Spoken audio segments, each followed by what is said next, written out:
energy. But again, today wasn't the day for me to go, well, Helen, you're, being really negative. Like she's 9 years old. She's just going to look at me and roll her eyes. So energy is tough because especially when it's coming from the people we care about, when it's really, really negative, we just need to remove ourselves from the situation. So, all right, let's say we've removed ourselves from the situation. We may or may not talk to them later. What can we do? Well, for me personally, I can connect with nature. I like to walk. I like to put my hands on the ground and just feel the warmth of the ground. Or I pet my dogs. I pet my cats. There's always something so comforting about a cat's purr, and it just sets my mind at ease. But whatever it is you're doing, you're going to want to reset yourself because you have all of this negativity on you. You're going to need to find a way to release that. And how do you release that? By forgetting about it and by it's like a switch, right? So you want to flip the switch for your own self. And that means checking in with being mindful and present. If you have the wonderful opportunity to be by the ocean or the shore, it might be just breathing and staring out at the ocean. If you're into meditation is a great way to just turn your brain off. It could be something as simple as just doing the dishes and just turning your brain off.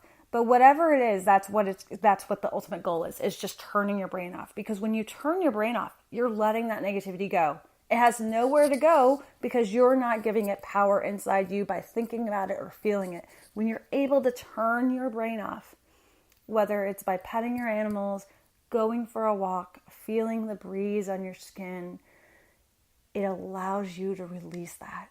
And also you can always, always turn to God and the universe and say, please send me healing vibes. Please allow love and light to enter my heart. And that will always work if you're willing and open to receiving. Ask for healing. You can surround yourself with the green light of healing and just surround your body with healing.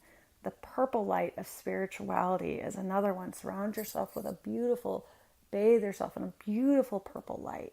And that'll also, if you're visual, those are wonderful images to think about as just, being surrounded by a beautiful purple light. I mean, doesn't that sound comforting?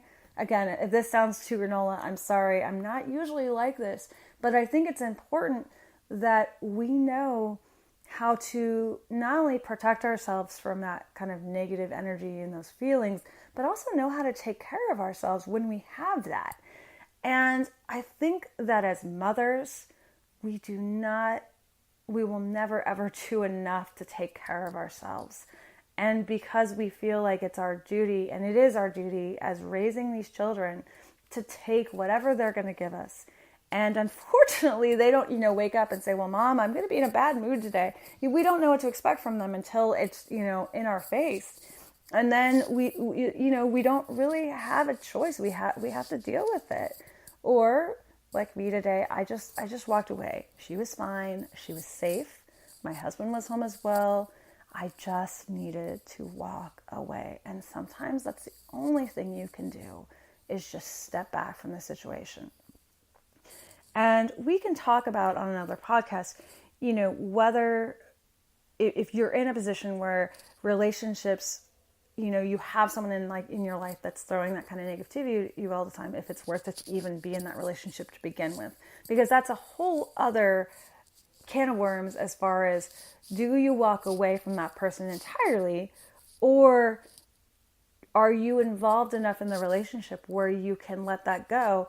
And are they willing to kind of change and not allow themselves to get caught up in the negative energy? Because I know we've all been there. I know as a mom, I have done my fair share of yelling and screaming, and I just get caught up in the moment, similar to how my daughter was probably today, where I just, I have a million things to do. They're going through my mind, and I am just like, what the heck? Pick up your room, put your dishes in the dishwasher, da da da da da da.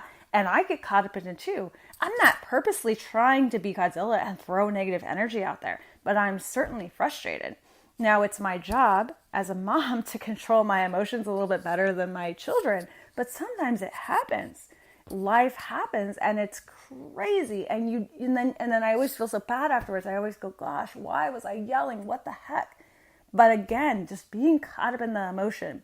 So, and if you don't yell, God bless you, because it's something that I think that if you grew up with yelling, and then I think they say statistically you're more likely to yell at your kids. I have a really good friend, and she is not a yeller. She doesn't lose her cool, and I just am amazed by how she can be calm and the kids can be doing crazy stuff.